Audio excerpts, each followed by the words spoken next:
Doctor Yunus মানে আমাদের আস্থা, আশা, ভরসা, বিশ্বাস ছিল। উনি কোনো রাজনৈতিক দলের নির্বাচিত প্রতিনিধি ছিলেন না। এই যে আমার এই যে ভাইকে দেখছেন, নাজমুল ভাইটি, দুই চোখের মূল্য,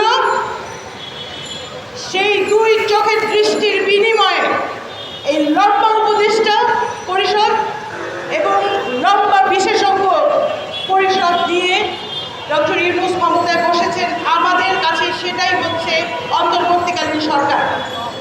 এর বাইরে আমরা কিছু বুঝি না। এবার আসেন, যে মূল্যের বিনিময়ে আপনারা বসেছেন সেই মূল্য কতটা পরিশোধ করবেন। পরিশোধ করার দরকার নাই, মিনিমাম ন্যূনতম কাজটা করেছেন কিনা, করেন নাই।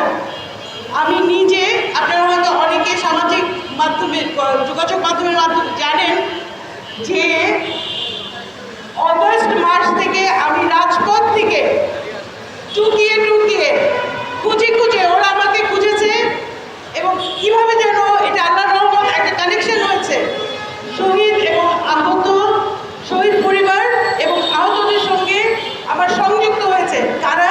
যারা বৈষম্য বিরোধীতে যোগ দেয় নাই, যারা জাতীয় নাগরিক কমিটিতে যোগ দেয় নাই এবং পরবর্তীতে যারা এনসিপিতে যোগ দেয় নাই। তাহলে এই অংশটা কারা? এরা হচ্ছে মজলুম অংশ।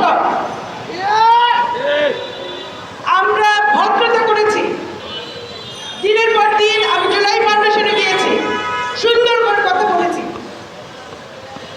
আমাদের মতামতগুলো নেন। ওনাদের কৌশল কি ছিল?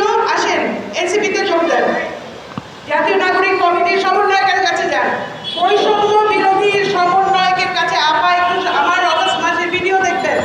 আমি বলেছিলাম আমার লজ্জা লাগে যখন মানুষ এসে বলে সমন্বয়কের সাথে দেখা করায় দেন।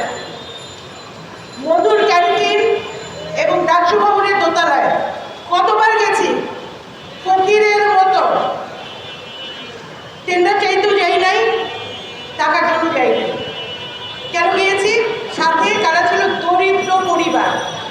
মনে রাখবেন, শিক্ষিত এলিট শ্রেণীর কোনো পরিবারের মানুষ আমাদের কাছে আসে না, আমাদের কাছে দরিদ্র পরিবারের মানুষগুলো আসে। মানে আমি আসলে ইমোশনাল হয়ে যাচ্ছি। আমি নিজেও